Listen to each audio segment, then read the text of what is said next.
Pakai mana mic-nya? Bisa kita pegang ini? Tidak, nih. Dipegang Mami. Nah, pertanyaan dari Assalamualaikum warahmatullahi wabarakatuh. ini ada banyak. Al-Ikhlas. Pak Ustadz, kami bertanya, kalau seandainya anak kita sudah berkeluarga, Ya. kan kita kan niatnya untuk satu keluarga, Betul. satu nama. Terus anak yang sudah berkeluarga itu apa terpisah ya? Oke. Baik. Terima kasih Pak Ustadz. Sama-sama Bu Ketua. Insyaallah.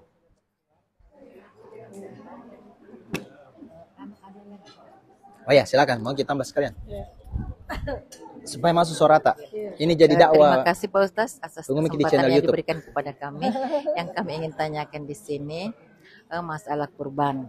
Kalau misalnya anak yang sudah kerja kemudian mau kurban, apakah masih berhak orang tuanya yang bayarkan, hanya namanya saja disebut, atau harus dia sendiri yang membayar uang kurban itu? Oke. Terima kasih Pak Ustaz. Masya Allah. Berapa?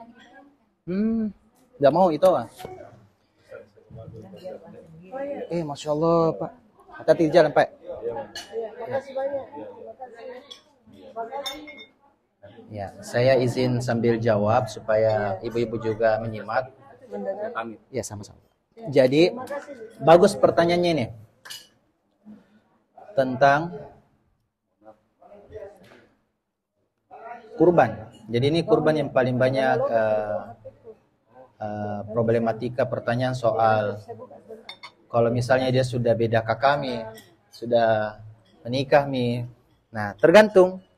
Kita lihat dulu kondisi anak kita yang sudah menikah. Kalau dia yang berniat kan begini, innamal a'malu binniyat. Sungguh segala sesuatu amal itu tergantung niat. Siapa yang berniat di sini? Maka dia yang dapat pahala. Siapa yang dia niatkan? Maka yang dia niatkan juga dapat pahala. Nah, maka saat kurban, satu keluarga itu, misalnya tadi Anatta bilang, tidak mau apalagi, walaupun dia sudah belum menikah, tapi sudah ada kemampuan. Itu boleh, tidak ada masalah. Tidak ada masalah. Itu berarti dia ciri-ciri bakal jadi pemimpin rumah tangga yang sukses. Karena sebelum menikah sudah bisa memang Nah, insya Allah itu jadi kebaikan buat Anatta. Iya, jadi kalau dua ceritanya itu 2 ekor lah ya, 2 ekor kambing atau 2/7 kambing sapi jadinya itu berarti terhitung seperti itu. Kalau misalnya kepala keluarganya ini anak sudah menikah, ada anaknya juga, tapi belum berniat untuk kurban karena belum mampu, dia mentong, maksudnya begini, kan ini kan sunnah muakkad. Sunnah muakkad itu berarti tidak wajib banget. Bukan rukun. Yang rukun itu yang masuk dalam 5 rukun Islam. Sedangkan kurban itu mendekati wajib, bagi yang mampu. Bagi yang mampu. Artinya begini. Kalau kita misalnya punya utang, maka yang wajib yang mana? Utang atau kurban? Utang, maka bayar utang dulu. Ada cicilan. Maka yang dibayar yang mana? Cicilan dulu karena utang. Nah, karena hukum membayar utang itu wajib. Oke, sedangkan kurban itu sunnah muakkad. Nah, kalau bisa begitu bagus, itu namanya manajemen uang yang bagus. Jadi boleh. Kalau misalnya dia cicilannya, ya karena dia misalnya sewaktu-waktu mengumpulkan juga 1 tahun, itu berarti berniat yang sangat bagus. Banyak juga orang ini, tiba akal, baru tergopo-gopo mau kurban. Kenapa tidak dari tahun lalu? Kalau giliran beli iPhone tabungi. Iya, apalagi sekarang ada tiket konser Coldplay. Dibanding-bandingkan mending untuk kurban. Ya, kita bukan kaum mending.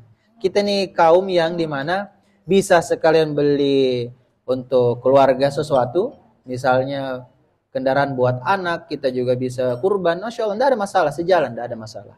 Nah, maka kita kalau sudah mampu beli motor, itu sebenarnya hakikatnya kita sudah bisa kurban.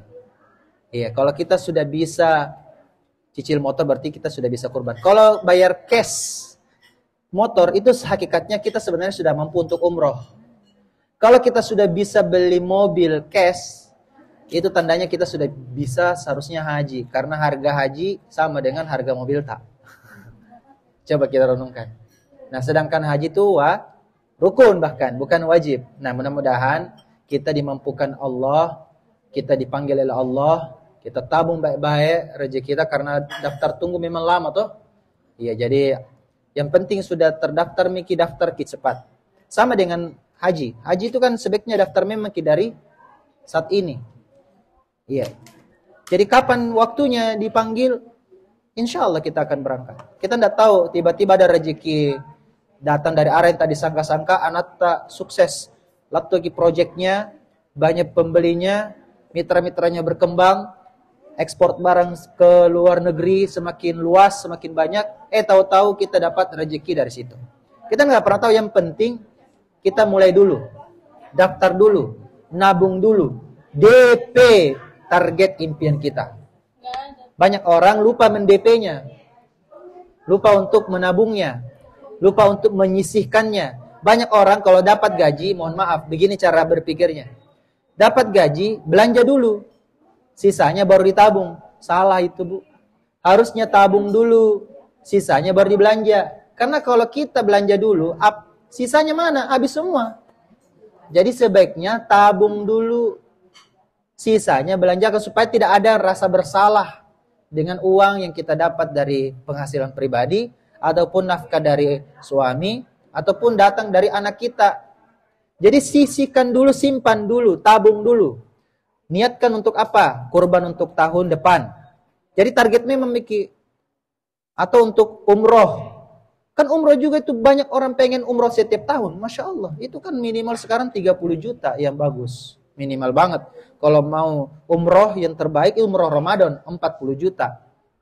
Umroh Ramadan itu seperti nilainya haji bersama Rasulullah SAW. Nah, gimana caranya kalau kita tidak pernah menabung, menyisihkan setiap bulan, setiap dapat rezeki berupa gaji, pendapatan, baik itu nafkah dari suami, dari pribadi maupun dari anak. Ini harusnya kita simpan. Begitu. Simpan sebagian, sisanya belanjakan sepuasnya. Tidak ada yang larang mikir. Iya, sebagian kita ini menunggu ada sisa baru ditabung. Makanya banyak kita ini kadang akhirnya mau pinjam uang sama orang. Padahal kan kita sebaik-baiknya itu menghindari berhutang. Hindari berhutang. Karena kita tidak tahu, jangan sampai ada hutang kita tidak sempat dicatat sama yang memberi piutang. Jadi sebaik-baik piutang itu dan hutang wajib dicatat. Semakin berumur kita, semakin harus mencatat setiap uang yang keluar. Apalagi kita pinjam uang dari orang. Catat. Kenapa? Karena dalam muamalah, dalam hukum pinjam meminjam, dalam kerjasama, semuanya harus ada tanda tangan di atas kertas. Atau minimal dicatat. Kalau bisa ada saksi. Supaya apa? Tidak ada tambah-tambahi. Sampai meninggal, itu utangnya padahal 500.000 itu utangnya 5 juta. Bahaya. Beranak riba naudzubillah. Jadi tolong semuanya itu wajib dicatat.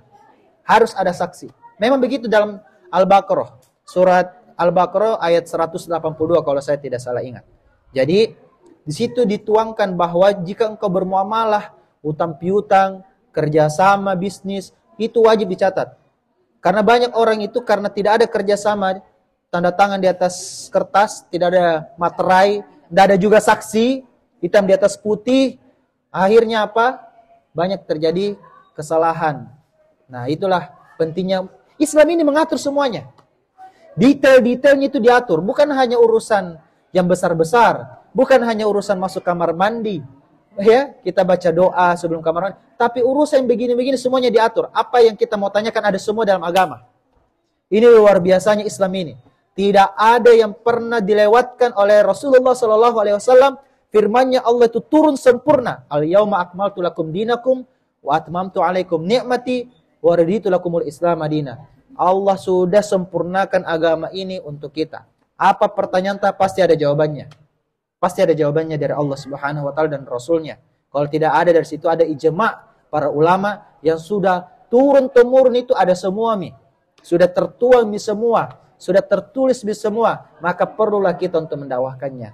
Insya Allah kita semua ini bisa meneruskan kebaikan-kebaikan itu. Itu Dia Ibu. mau bertanya.